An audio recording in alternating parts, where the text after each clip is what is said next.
Well, welcome everyone. Thank you for coming out. It's great to see a full house. Again, I'd like to thank the Prostate Cancer Network for having me here, basically. When I went through I won't go through any sort of background of myself because it was a great introduction provided for me. When I looked through the website and all the videos that have been posted from past speakers, I noticed, I believe I'm the first naturopathic doctor to actually speak to this group. So I feel sort of honored in a way for being invited here to speak, so I appreciate it very much.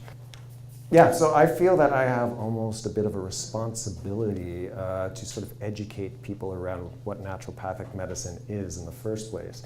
I know that you've had a lot of great oncologists, a lot of other sort of therapists that have come to speak to you, but maybe by a show of hands, how many people have experience with complementary therapies? That could be anything from naturopathic medicine to chiropractic, to massage therapy. Keep the hands up. All right, acupuncturist, nutrition, Reiki therapy, all of that. And now who is seeing a licensed naturopathic doctor in Ontario? A few people have, so that's good. Excellent. So some of you will have an awareness of what naturopathic medicine is all about. So the first step I want to do is just go through some of the things, just so you have a very clear awareness of, I guess, naturopathic medicine. And you can think of naturopathic medicine as almost an umbrella term for I guess, complementary therapies. There comes our little umbrella there.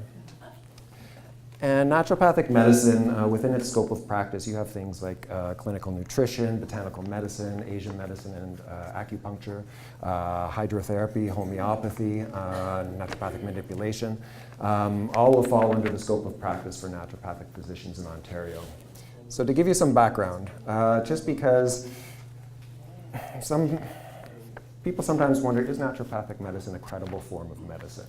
I'd like to think that it is. A lot of people do think that it is. To give you some background of sort of like the credibility of naturopathic medicine, there are 7 accredited colleges in North America, 5 of which are in the United States, 2 of which are in Canada. In Canada and Toronto, there's the Canadian College of Naturopathic Medicine. In Vancouver, there's the Boucher Institute of Naturopathic Medicine. The admission to get into one of the colleges, you do need to have an undergraduate degree, and you need a few of prerequisite courses. In Ontario, you require biology, chemistry, physiology, and psychology. Then when you get admitted, then you have the curriculum that you're going to go through. So you're looking at basically a core set of modalities that naturopathic students learn about: the nutrition, the traditional Chinese medicine and acupuncture, the homeopathy, massage, hydrotherapy, and all of those things that are listed up here.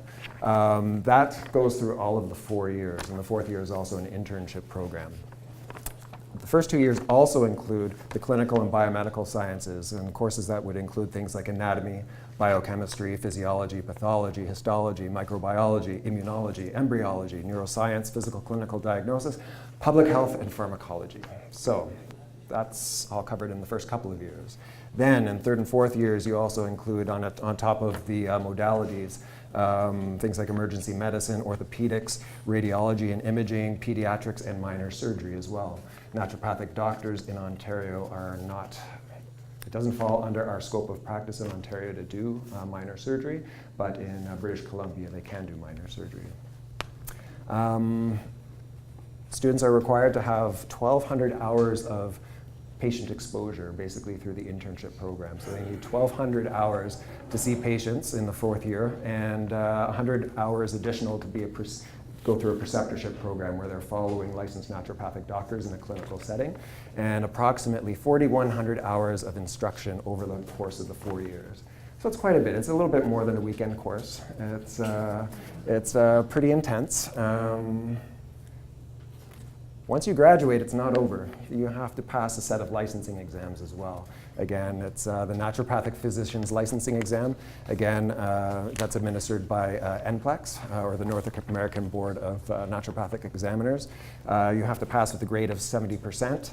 It is I still have nightmares about the licensing exam. So it's a pretty tough the program itself is pretty challenging, and the licensing is as well.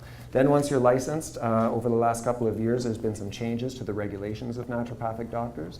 We're now regulated under the Regulated Health Practitioners Act, and that's the same act that regulates medical doctors, dentists, chiropractors. And that's all in the best interest of public safety.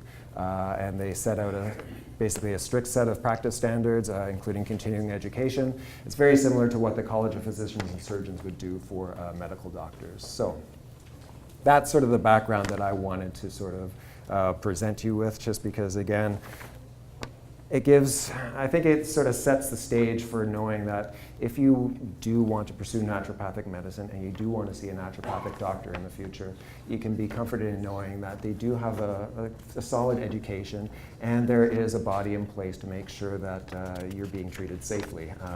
And again, if anything comes up, just like you can with the College of Physicians and Surgeons, you can report anything to the College of Naturopaths of Ontario if you feel that you need to. So, one question that often comes up is, well, what about the science? What about the science of naturopathic medicine? There's nothing been proven. Again, there's this herb, there's this sort of therapy.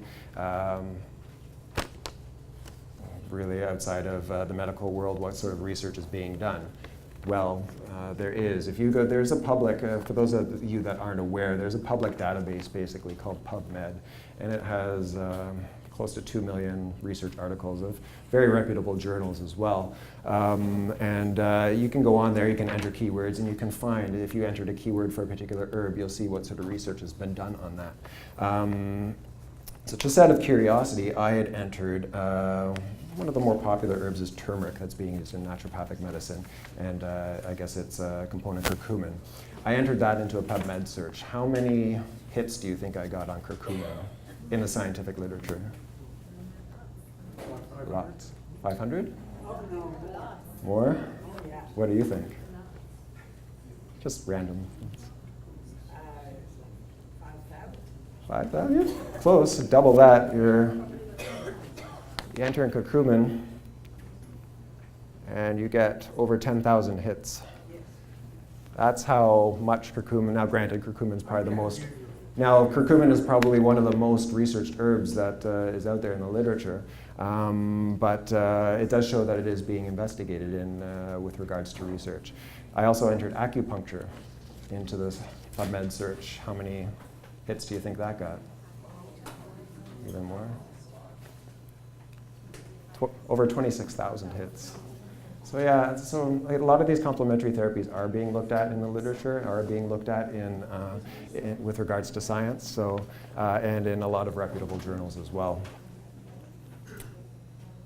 Now, the most important part that I feel, in addition to the science that's now behind naturopathic medicine, and in addition to working with the therapies itself, every person, naturopathic doctors will always look at individuals. They always look at someone that comes into an office as more than just a condition. Everyone's different, everyone's individual. Two people walk into your office with the same condition. Really, if you want to have a good impact on their health, you can't treat them the exact same way. Why not? Why can't you treat them the same way? Respond differently, yeah. Everybody's different. Yeah, everyone's different. So again, you have concurrent health concerns. You have, say, two people walk in with breast cancer. One might have diabetes. That's going to limit what sort of supplements you can use, what therapies you can use. Another person might have cardiovascular concerns. They might be on different medications, so it might limit the things that you could do as well. And then the other, one of the biggest aspects that often isn't looked at, and I feel is a huge impact, which makes everyone very different, is up here, mental emotional health. Again, you have someone that comes in and they have anxiety, or you have someone that comes in and they have depression. You have to take that into consideration. Stress as well. Again, people are under different stresses in life, and you have to sort of evaluate where each patient is with regards to stress. Even in the science, you look at experiments that are done on rat models, and you introduce an illness into two rats, and you put them into a cage and you treat them, and one's in a nice comfortable cage and one's in a cage that induces stress on the rat. And which one do you think does better on treatment? The one that's comfortable, right? The one that's, so you have to take all of this into consideration. Again, I put up the image of the diamond because it's multifaceted. There's so many different aspects that you have to look at. There's the mental picture, there's the physical picture, even a spiritual picture. Again, You look at things like meditation, you look at things like prayer. Again, people that have faith, they tend to do very well. Again, they have a very strong mindset for themselves. They have a certain strength inside, as opposed to someone that might not have faith and might be depressed. So all of this needs to be taken into consideration. So let's get on to the prostate. Is that a prostate? No. So is this a prostate? No. But it's often used to sort of demonstrate prostate health. It's a walnut. I was actually going to bring walnuts in, but you can't find walnuts anywhere right now. So that's, you have to wait for Christmas apparently. So again, it looks like a prostate. It's about the size of a prostate as well. And ironically, if you eat walnuts, walnuts are actually good for prostate health. Again, now you're going to notice as I go through here, through the presentation, of a number of abstracts from studies that I bring up, because I like to sort of express you know what, this is what I'm saying about prostate health or prostate cancer. Well, this is what's being looked at in the literature. So, as you see here, a study that was done on looking at the effects of a walnut diet on prostate tumor growth. And again, when they did this study, they showed that it inhibited prostate tumor growth. The components in the walnuts did. Another one that was done a few years ago, again, one of the polyphenols in walnuts.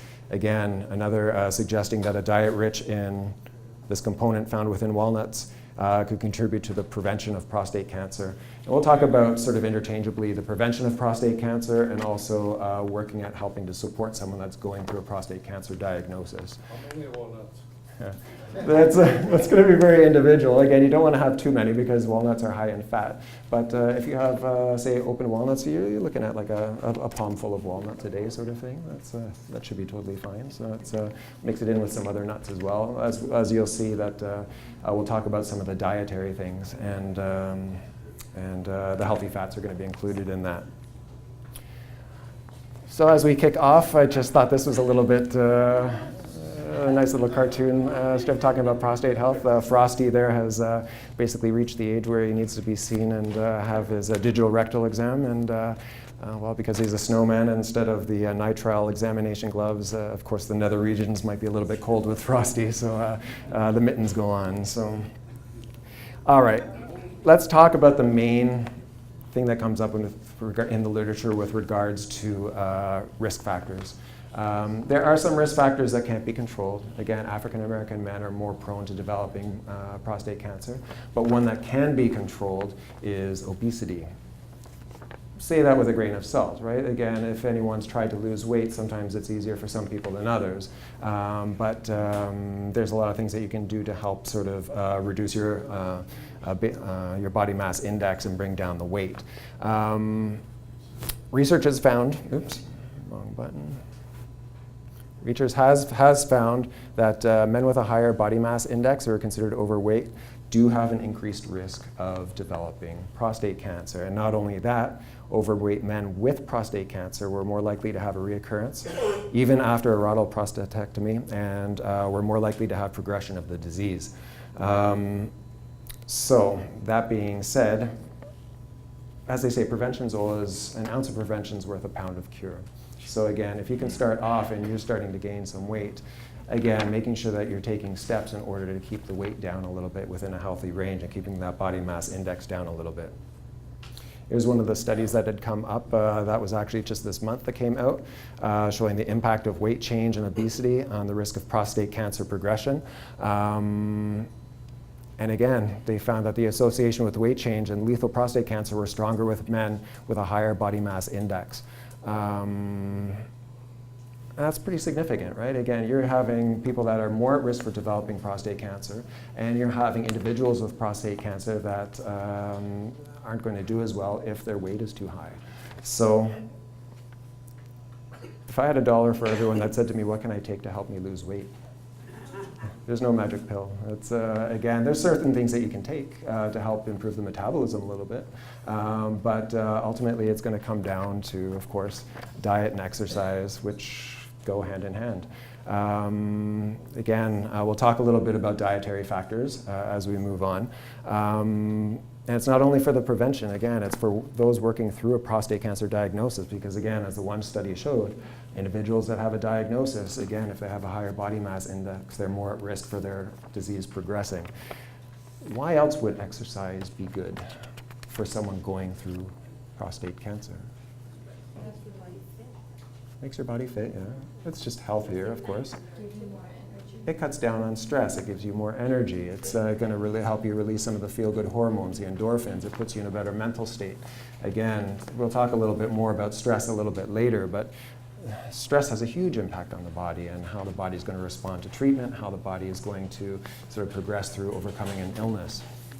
Exercise is one of those things that will actually, again, change an individual's mood and make them feel better about themselves. Plus, it's going to help also to increase circulation in the body.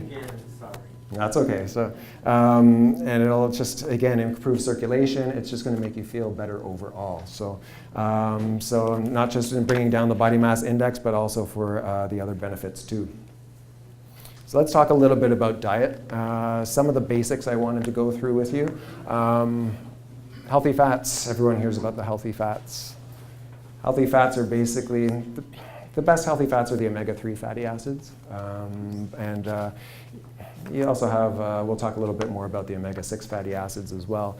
But things such as nuts, seeds, avocado is great. It's the one fruit that's highest in healthy fat. It's high in fiber. It's high in protein. Fish as well. There's a lot of research being done on fish oil and the components of fish oil with regards to cancer care and prevention. Foods rich in zinc. Again, things like spinach, asparagus, lentils, sesame seeds, chickpeas, pumpkin seeds. We're going to look at quickly at a study that showed that healthy prostate cells tend to have a higher zinc level than cancer cells. The prostate cancer cells don't like zinc, and there were some studies showing that prostate cancer cells actually downregulate the uptake of zinc because, again, they just don't do well with zinc. So if you can incorporate more zinc into the diet as a preventative measure and keep your prostate nice and healthy, you're already a step ahead of the game. Broccoli and a lot of the other cruciferous vegetables are also very good in the prevention of prostate cancer. One of the main components in broccoli is a component called sulforaphane. There's been some research being done on that with regards to cancer and prevention. Broccoli is very high in sulforaphane. Also broccoli sprouts. Broccoli sprouts, if you incorporate those into the diet, they're even higher in sulforaphane. And cooked tomato. Some of you might have heard about the aspect about cooked tomato. Why cooked tomato? Lycopene? Did someone say lycopene? Okay. Yes, it's rich in lycopene, and lycopene, the tomatoes need to be cooked in order for the lycopene to become active and be released. So it's so things like tomato pastes, tomato sauces, and things like that. Stewed tomatoes.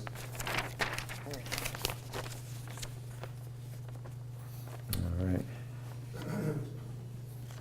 So, you notice pumpkin seeds were on there.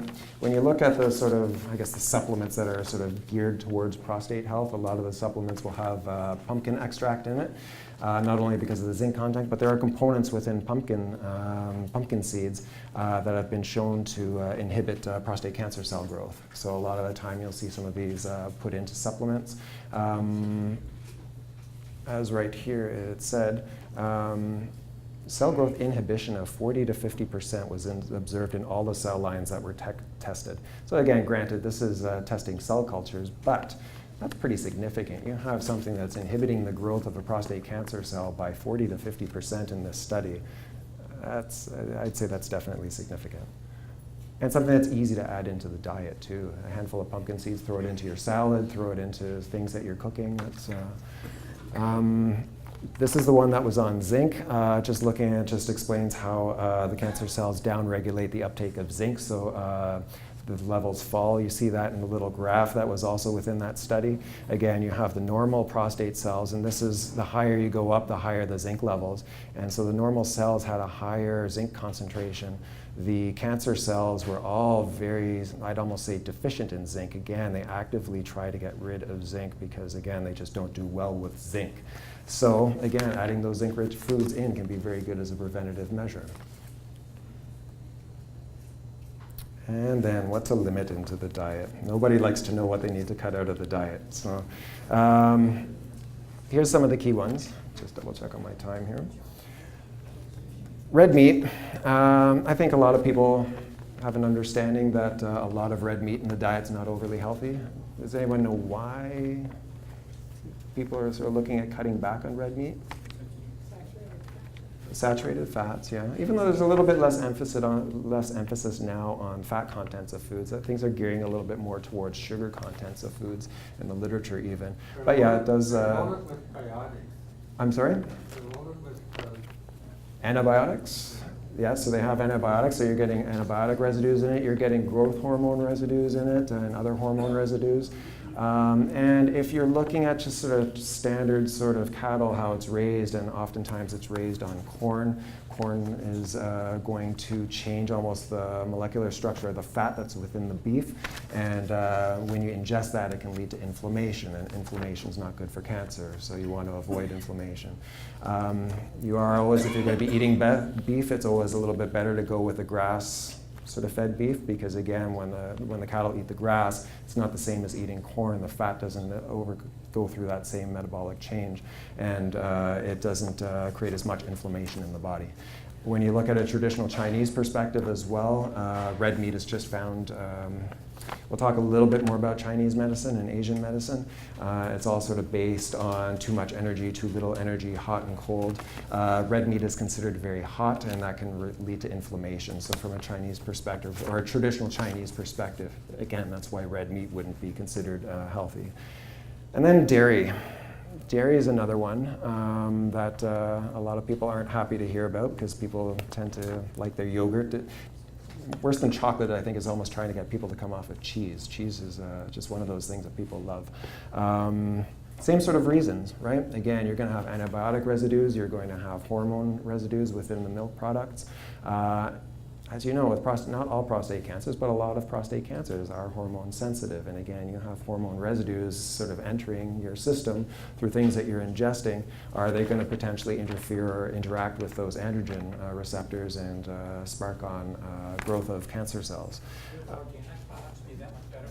Organic's going to be a better choice. Anything organic will be a better choice. Now, again, you can break the bank going organic. Things have gotten a lot better. Things have become a little bit more affordable with regards to organics.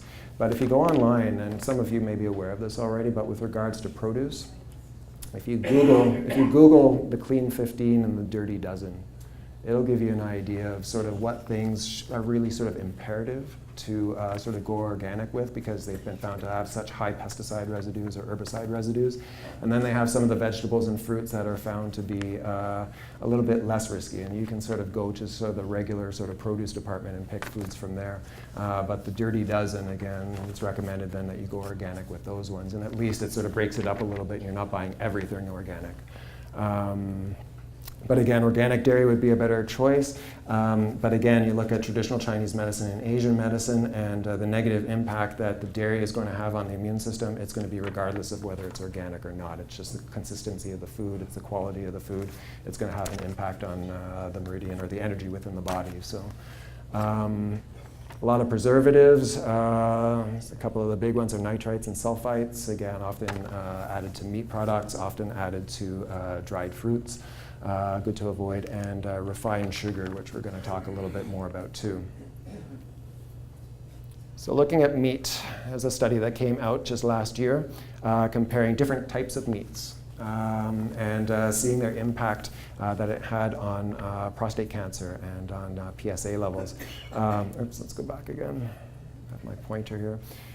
They found that if you replaced basically red meat with poultry and fish, those taking poultry and fish were at lower risk of a high grade and advanced prostate cancer and a reduced recurrence risk.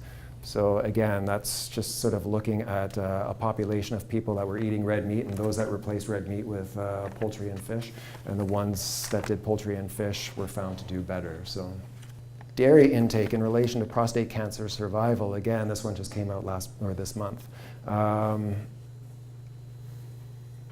This was looking at high-fat intake, or high-fat milk intake, and was associated with prostate in the whole population that they studied, the high-fat milk intake was not associated with prostate cancer-specific death, but they found that men with localized prostate cancer compared to men who consumed greater than 1 serving per day of high-fat milk, those who drank more than 3 servings had an increased hazard of prostate cancer mortality. So again, if they had a cancer diagnosis and they had basically a lot of dairy intake, they didn't do as well, and their cancer progressed in this study. And again, so they didn't find as strong a correlation with the low-fat milk. So dairy intake, again, another study, dairy intake after prostate cancer diagnosis in relation to disease-specific and total mortality. Again, it didn't look favorable with regards to dairy intake. And again, the association between high-fat dairy and mortality risk appeared to be stronger than that of low-fat. Among men without metastases when diagnosed, higher intake of dairy foods after prostate cancer diagnosis may be associated with increased prostate cancer-specific and all-cause mortality. So, milk substitutes, you can work with milk substitutes now. You can get dairy-free cheeses, you can get dairy-free milks basically as well. You can work with things like nut milks, almond milk, you can get things like cashew milk, coconut milk. You've got rice milk as well, so again, you can sort of substitute that in for dairy. All the choices that you have. So now what's the deal with sugar? So, sugar, public enemy number 1, especially within the last few years, even with regards to cardiovascular health now. They're taking a lot of emphasis off of fat content of foods. You see it on the news all the time. It's like, no, you can have your burger. It's not going to be as bad as they originally thought. What you have to watch out is for sort of like the desserts, the sweets, the refined sugars. Wanted to list some of the things that, again, the refined sugar or too much sugar how it can impact the body. Again, it will increase inflammation in the body. Again, cancer sort of likes inflammation, so it creates inflammation for allowing itself to grow. It will suppress the immune system over time. Someone comes in with immune system challenges, you have to sort of cut down the sugar intake. Over time, it's going to weaken the insulin response. Again, the whole diabetes epidemic, right? It's, again, there's even in the news you hear about people saying that this generation of kids growing up, it's going to be the first generation that doesn't outlive their parents, and you sort of wonder why. And you see sort of the diets that they're having, and sort of the obesity. You can literally see the obesity in children, so which needs to be addressed. Lazy, well, yeah, you've got a lot of the iPad stuff going on too, but again, the diet also has a huge role to play in it too. And it also weakens the body's response to stress, which is also an important factor. Who here has heard it comes in and out of the literature, it comes in and out of the media, the fact that cancer feeds on sugar. So a lot of people have heard that aspect, right? So true to an extent, cancer does feed on sugar, and cancer cells in general tend to have more insulin receptors to help basically sort of help fuel themselves by absorbing a lot of the sugar that's found in the bloodstream. But is sugar all bad? You do need to have some sugar. You do need to have carbohydrates. It's not sort of all or nothing. There are some diets that are sort of tailored at cutting out as much sugar as possible. I think there's the ketogenic diet, which focuses mainly on ingesting mainly fats and proteins. But really, all your healthy cells need glucose as well. I think, in my opinion, the bigger issue is the refined sugars and the impact that it has on your blood sugar levels. You have white sugar, you have white rice, you have white breads, you have white pasta, you ingest that. It gets absorbed very quickly. What happens? Your blood sugar levels spike. Now you have a very high concentration of sugar floating around in your bloodstream. You have a cancer cell that has more insulin receptors. It's going to sort of outpace your healthy cells in grabbing onto all these sugar molecules, and it's going to fuel itself to grow. Your healthy cells are going to grab onto some of that sugar too. It's going to need some of it, and some of it's going to be converted into storage, into fat, because the body can't utilize all of it. But if you shift your diet and take away a lot of the refined sugars, you cut out some of the sweets, you work with more of the whole grain breads, you work with, again, the brown rice instead of the white rice. All of these more complex carbs are going to be absorbed a lot more slowly, a lot more gradually, and it's going to create a much slower rise in blood sugar, and not to the extent that it would go up if you're just having white sugar. So what does that mean? You have a lower concentration then of glucose or sugar in the bloodstream, and the healthy cells can keep up a little bit more. They're going to, again, those cancer cells aren't going to have as much to grab onto. And that's sort of the situation that you want, because again, I think it's unreasonable to think that you can cut out all sugar from the diet, and your healthy system is going to need some glucose to just produce energy in the body. So, all that being said too, another aspect, and it also comes down to the mental emotional impact on health too. Whenever patients come into my clinic too and say, oh, I know I have to cut down on my sugar and this and that, and I'm trying so hard, and I'm trying so hard, and I'm being really good at not having anything. Life's meant to be enjoyed too. I'm not an all or nothing kind of guy. Again, I always say to patients, you know what, if you have a treat on occasion, you love a piece of cheesecake, every couple of weeks, indulge in a piece of cheesecake. It's going to make you feel good, right? So again, and that one piece of cheesecake every couple of weeks isn't going to be detrimental to your health. It's just the satisfaction that you get of sinking your teeth into that nice sweet cheesecake. It's just going to make you feel so much better and put you in a good frame of mind. Again, it's when people they're in the habit of eating white rice all the time. They're in the habit of eating white breads all the time. They're always needing to have that little bit of dessert after dinner each night. That needs to be cut down on. You have to sort of adapt your lifestyle in that sense. What was the natural sugar? I can see that's sugar cane, right? Yeah, sugar cane. Sugar cane, but again, also, a lot of the sugars are going to be produced from sugar cane, including the white sugar, but then a little bit of a step up, you're going to have the raw cane sugar, which is a little bit better. You're going to have things like honey, you're going to have things like black spat molasses as sweeteners. Sorry? Yeah, that as well. One, not technically an artificial sweetener, but a sweetener that's very popular right now, stevia. Yeah. Stevia is actually, with regards to sweeteners, it's one that I'm fine with my patients taking because, again, it is from a plant extract. It's very sweet. Some people don't like the aftertaste of it because it does leave a little bit of an aftertaste. If you do try it and you don't like the aftertaste, maybe try a different product because I find that different stevia products sometimes have a little bit of a different aftertaste. So if you're averse to one, you might not be averse to the other. But it's not going to have an impact on your blood sugar levels like even what might be considered sort of the healthier sugars might be things like the honey or the maple syrup or the molasses. So let's talk a little bit about some of the supplements that are big. I'm just going to take a quick look at the time and see how we're doing. So I wanted to just, there's a little bit of a limitation with regards to talking too much about supplements, just because as you're going to see that you have to be careful sometimes around supplements, right? There can be interactions and things, and you go into a health food store or Aunt Molly says such and such is good for cancer, and I've heard that this is good for cancer. You go into a health food store and there's a whole wall of things that are good for cancer. Is it good for everyone? No. Is it good for all cancers? No. Particular types of cancers? Maybe. Will it work okay with certain chemotherapies? Maybe, maybe not. So, but some of the big ones that are out there right now, and also particular to prostate health, green tea is a big one. Some people don't like green tea very much. Some people are okay with it. We'll talk a little bit more about that. Curcumin. Everyone has heard of curcumin? So curcumin is a curcuminoid that's found within, this is turmeric. So it's an extract from turmeric root. Turmeric is part of the ginger family, become very popular now. Again, probably one of the most researched herbs that's out there right now, just because out of all the herbs that are out there, it's probably the most anti-inflammatory herb that you can work with. And there's a lot of research being done around curcumin and cancer, whether prevention or working as an adjunctive therapy to help with the treatment of cancer. One challenge with curcumin is absorbability. It's very hard for the digestive tract to absorb curcumin.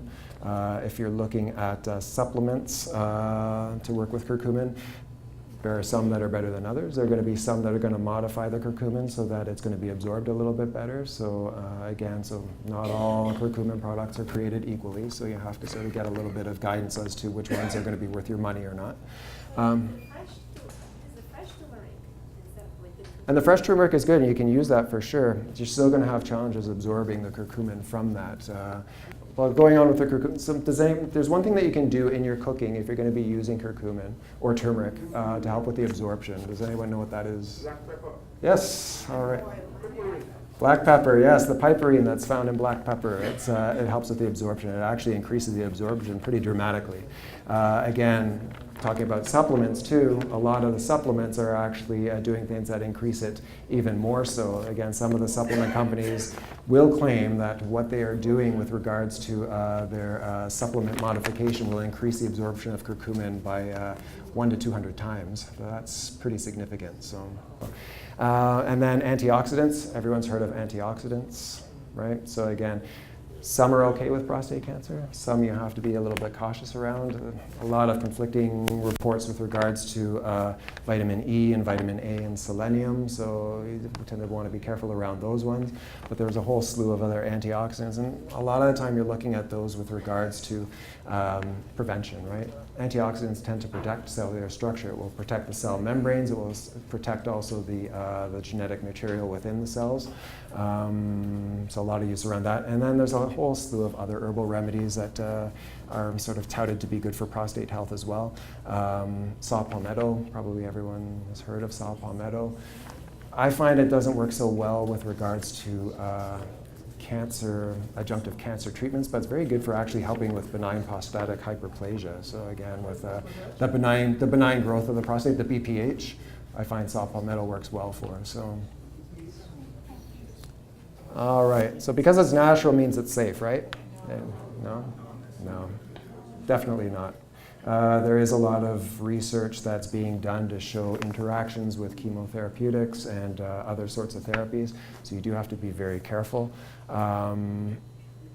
Yeah, again, some of these supplements can work very well. Again, I bring up green tea because of its docetaxel is one of the chemotherapies that tends to be used. Not many chemotherapies work very well for prostate cancer, but docetaxel is one that they utilize. And green tea has been found to actually combine well with it. But another one that came up in the research was one called Velcade, or it's also called bortezomib. I haven't had any patients come in with prostate cancer that have been put on this. I've had them patients that are on this more with multiple myeloma, but green tea definitely does not combine well with this one. It interferes with the effectiveness of it, so you do have to be very careful around again the supplements and chemotherapeutics. Curcumin seems to combine also well with docetaxel and also with radiation therapy. There is a lot of research showing that if you take curcumin when you go in for a radiation therapy treatment, it will enhance the effectiveness of the radiation therapy. But there's another one that it doesn't combine well with is cyclophosphamide. It's a very commonly used chemotherapy. So again, basically the gist of it is, before you start anything, you should get the advice from a healthcare practitioner just to make sure that you are doing things safely. Antioxidants in general should be used with caution with conventional cancer treatments, including radiation therapy. A number of years back, there was a large study that was done on head and neck cancers, and one group were taking antioxidants and undergoing radiation therapy, and the other group was not. And the hope was that you'd actually sort of protect the healthy tissues from the damaging effects of the radiation. What they found actually was that patients responded less favorably to the treatment, so they concluded that you should avoid the antioxidant. The antioxidants are actually acting to protect the cancer cells as well with the radiation treatments. So best to avoid the antioxidants during the radiation therapy. And other herbs should also be used with caution due to direct and indirect interactions. One of the big things, sometimes if it's not interacting directly with the cancer itself, it can be interacting with liver function. A lot of chemotherapies are basically being metabolized by the liver into an active form or being broken down so that it's sort of regulating how much is circulating through your system. Some of the herbs can have an impact on that, so you do have to be careful around that and get the proper advice on that. This was just the study that was showing that. So again, the green tea was shown, again, this was the study that was done in 2015 showing that it worked very well with docetaxel. And then just on its own, also the green tea, again, worked well with regards to, again, it was in a rat model and showing that it inhibited cancer cell growth. If you don't like the taste of green tea, but you want to get it in because it's healthy for you, throw a bag of green tea in your steeping water and then throw in a bag of peppermint tea as well. Again, it's not going to damage the green tea in any way. It'll change the flavor a little bit and make it a little bit more enjoyable for some people. There's a study that was done on curcumin with docetaxel and showing that it actually worked very favorably with that chemotherapy. And again, working on its own. And again, this one is an interesting one that came out this winter, inhibiting the survival and the metastasis of prostate cancer, again, through certain pathways. So again, definitely being looked at in the literature. And then CoQ10, that's an antioxidant. This one was shown to, when patients that had an elevated, not necessarily prostate cancer, but if they had an elevated PSA, the CoQ10 as a preventative was shown to reduce the PSA levels by 30%. Also, the EPA was found to have a similar effect. EPA is a component of fish oil. It's one of the omega-3 fatty acids. Linolenic acid, is an omega-6 fatty acid. That's found in vegetable oils. That was actually found to increase the PSA. So best to avoid sort of the omega-6s in a supplement form. You can definitely work with a fish oil that's high in EPA and CoQ10 as an antioxidant. Again, being aware that if you're undergoing radiation therapy, and radiation therapy is not going to just include beam radiation therapy. What's another form of radiation therapy that some prostate patients will be going through? Reiki therapy, yeah. So you have these seeds implanted into the prostate gland, and you're trying to impact it with the impact of radiation. You're not going to want to be taking a lot of antioxidants because you might be interfering with that treatment. So, some herbs to be cautious around due to potential hormonal effects on the body. The reason I bring these up are because they're touted as being very useful for helping to increase testosterone and help with libido and impotence, one of the common side effects of radiation therapy and surgery. Goatweed is also called horny goatweed. Puncture vine. This one right here, that's beautiful, isn't it? That's Coriolus versicolor. It's a traditional Chinese medicinal mushroom. It's a fungus. All of these are said to have an impact on testosterone levels in the body by increasing testosterone. Studies around goatweed haven't shown much in the way of increasing testosterone. Puncture vine, not as much. Coriolus actually is found to actually be beneficial with regards to some prostate cancers. The two to be very aware of are fenugreek and ashwagandha. Does anyone know what fenugreek is used for a lot? For lactation. For, sorry? Producing lactation. Lactation, yeah, that as well, but it's also one of the main herbs for diabetes, for helping control blood sugar. But it was shown to significantly increase testosterone levels in individuals when they were taking it. And ashwagandha is a traditional Ayurvedic, traditional Indian herb. That's it's one of my favorite ones actually to work with regards to being an adaptogenic herb and helping the body adapt to stress. But it's also utilized to increase testosterone levels. And if you are trying to sort of limit the impact of testosterone on those androgen sort of sensitive prostate cancer cells, you're not going to want to flood the system with any sort of testosterone, right? So be definitely aware of fenugreek and ashwagandha. These ones not quite as concerning, but I still avoid them anyway in prostate cancer patients, just in case. Again, this is showing that Coriolus versicolor, that mushroom actually had a beneficial effect on prostate cancer and a beneficial. Going by this study, it looked like similar to how tamoxifen will block receptors in breast cancer. It looks like that the Coriolus versicolor, the Trametes versicolor, does something similar with the androgen receptors on prostate cancer cells. Not enough research to sort of say that definitively, so I wouldn't go out and start taking Coriolus, but again, the research is being done a little bit on that. I did want to touch a little bit on traditional Chinese medicine. Chinese medicine in a nutshell, or in a walnut shell. Little pun. How many people have worked with acupuncture? I had a few people that have worked with acupuncture. It's fantastic there. You can utilize it for a lot more than just pain. Again, when you utilize it from a traditional Chinese or a traditional Asian perspective, it's an overall balancing sort of therapy.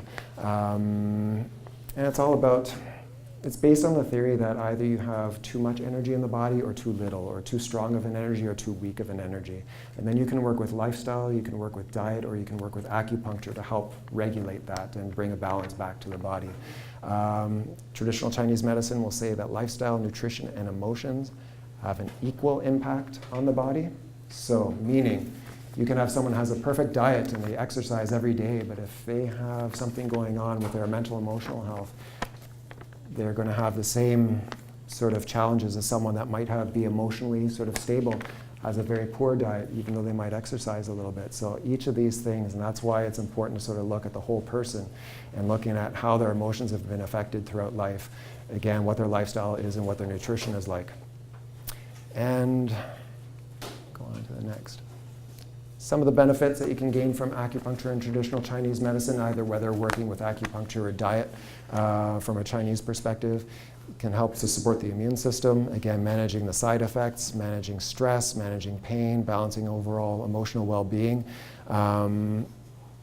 And the side effects, again, you have a whole plethora of side effects that can come up. And acupuncture, I find, at least in practice, things like nausea, things like digestive concerns, things like low energy, all can be helped with acupuncture. So whether you go to a licensed naturopathic doctor to get acupuncture or a licensed acupuncturist, can definitely be very useful. Some of the other things with regards to side effects that you can look at using, nausea, again, ginger is sort of the main one. Again, a lot of people know the impact of ginger on helping with nausea. Fennel is also good, and acupuncture again. Digestive upset, here comes mint again. Mint is very good to help with either, I guess, diarrhea or can help with constipation too. Same with slippery elm. Caution with probiotic use. Again, probiotics are the healthy bacteria that are said to help the digestion, but why do you need to be cautious around that? Because studies have found that if you're going through treatments and all of a sudden due to the effects of the treatments, your white blood cell count starts to drop and your immune system gets weaker and weaker and weaker. Yes, the healthy bacteria, they're very useful in basically the gut, but also in conjunction with chemotherapies, sometimes you have a challenge to the digestive tract, and sometimes you can get damage to the digestive tract. Sometimes those healthy gut bacteria can get through the digestive tract and into the bloodstream. If they get into the bloodstream and the immune system's not strong enough, you can sort of get a sepsis because you're now having a foreign bacteria that's supposed to be in the gut that's now in the bloodstream, and you can actually get an infection from probiotics. So that's why you have to be very careful that if you are going through chemotherapy that you're monitoring the health of the immune system at the same time, because if those white blood cell levels drop to too low a level, you should definitely avoid them. You should avoid them if the white blood cells drop too low. Skin irritation from radiation treatments, coconut oil, aloe, two really good ones to work with, very soothing for the skin. Some creams will have zinc in it.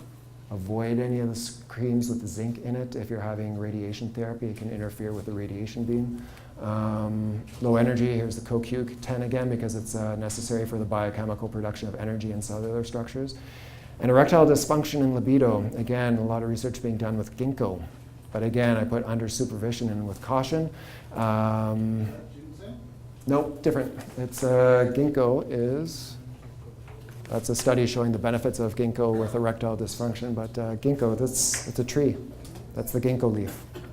It's used a lot for memory concerns, but again, they found because it helps to improve memory by increasing circulation, in the same token, it increases circulation to the pelvic region and can help with the healing of tissue that's been damaged due to surgery or radiation therapy. So just coming back to here again showing the impact of ginkgo increasing the neuronal survival and preserving the nerve fibers in the region, and also by improving circulation within the pelvic region. So a really good study that came out with regards to the positive impact on ginkgo on erectile dysfunction. Just rushing through this because I know we're short on time. Some warnings: should not be used while taking docetaxel as a chemotherapeutic agent. Ginkgo will impact or will have an effect on inhibiting a liver enzyme that's used to metabolize docetaxel. So again, you'll not get as good an impact out of the chemotherapy. Should not be used with blood thinners because ginkgo in itself is a mild blood thinner. That would include aspirin. Ginkgo should also be used in caution with diabetic patients because it has an impact on blood sugar levels, and it also has been shown to those that are prone to seizures. It can induce seizures in epileptic patients in some of the studies. So again, caution around that. And of course, like most things, if you're having surgery, it's best to avoid things, stop everything a week before and restart it up a couple of weeks after, just to be safe. But ginkgo is definitely, because of its blood thinning properties, you want to avoid it around surgery. Other considerations with regards to erectile dysfunction and low libido, again, always looking at making sure that you're not having too strong an impact on increasing testosterone levels in the body. You also have to look at the impact that the physical damage to the pelvic region as a result of surgery or radiation treatments. There's a lot that you can do to help with the healing of that area.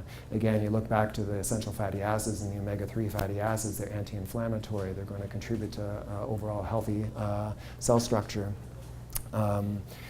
And also improve circulation. Mental emotional impact of knowing there are physical challenges that may have arisen from treatments. In saying this, the mental emotional impact, again, it sets up a bit of a cascade cycle for itself, right?